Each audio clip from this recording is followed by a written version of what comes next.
Dharmasthala files ಇಂದು ಅಸ್ಥಿಪಂಜರ ಪತ್ತೆ 6ನೇ ಪಾಯಿಂಟ್ನಲ್ಲಿ ತಲೆಬುರುಡೆ ಪತ್ತೆಯಾಗಿದೆ. ಕೆಲ ಮೂಳೆಗಳು ಕೂಡ ಪತ್ತೆಯಾಗಿದೆ. ಹಿಟಾಚಿ ಬಳಸಿ ಉತ್ಖನನ ನಡೆಸುವಾಗ ಮಹತ್ವದ ಸಾಕ್ಷ್ಯ ಪತ್ತೆಯಾಗಿದೆ.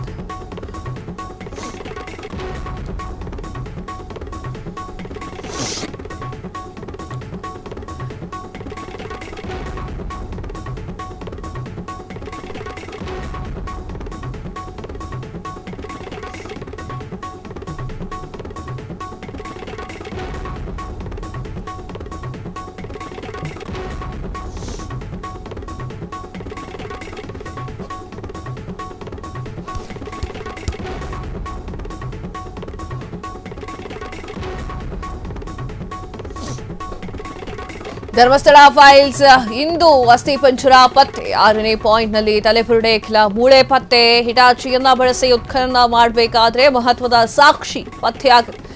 1.5 ಗಂಟೆಗಳ ತೀವ್ರ ಶೋಧದ ನಂತರ ಮೂಳೆ ಪತ್ತೆಯಾಗಿದೆ. ಫಾರೆನ್ಸಿಕ್ ವಿಶ್ಲೇಷಣೆಗಾಗಿ ಅವನು ಮೂಳೆಯನ್ನ ರವಾನೆ ಮಾಡಲಾಗಿದೆ. ಡಿಎನ್ಎ ಪರೀಕ್ಷೆ ಮುಂದಾಗಿರುವಂತಹ ಎಸ್ಐಟಿಯ ಅಧಿಕಾರಿಗಳು.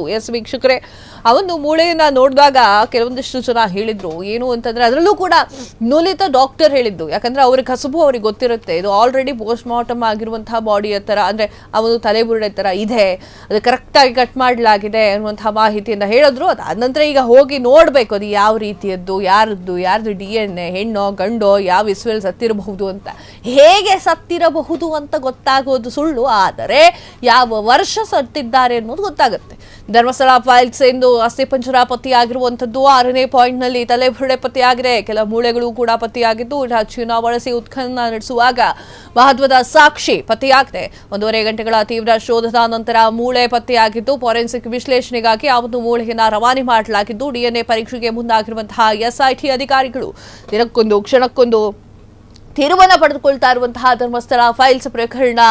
ಸಾಕಷ್ಟು ವಿಚಾರಗಳು ಹೊರಗೆ ಬರ್ತಾ ಇದ್ದಾವೆ. ಹೂತು ಹೋಗಿರೋದನ್ನ ಹೊರಗೆ ತೆಗೆದ ಮೇಲೆ ಸಾಕಷ್ಟು ವಿಚಾರಗಳು ಮುನ್ನೆಲೆಗೆ ಬರ್ತಾ ಇದೆ. ನೂಕಾದ್ ನೋಡ್ಬೇಕಾಗಿದೆ. ಇನ್ಯಾವ್ಯಾವ ಜಾಗದಲ್ಲಿ ಯಾವ್ಯಾವ ಮೂಳೆ, ಯಾವ್ಯಾವ ಸೈಜಿನ ಮೂಳೆ, ಯಾವ್ಯಾವ ಪ್ರಾಣಿಗಳ ಮೂಳೆ, ಯಾವ್ಯಾವ ಮನುಷ್ಯರ ಮೂಳೆ ಸಿಗುತ್ತೋ ಏನು. ಕ್ಷಣ ಕ್ಷಣದ ಸುದ್ದಿಗಳಿಗಾಗಿ ಫ್ರೀಡಂ ಟಿವಿ ಸಬ್ಸ್ಕ್ರೈಬ್ ಮಾಡಿ, ಲೈಕ್ ಮಾಡಿ ಹಾಗೂ ಫಾಲೋ ಮಾಡಿ.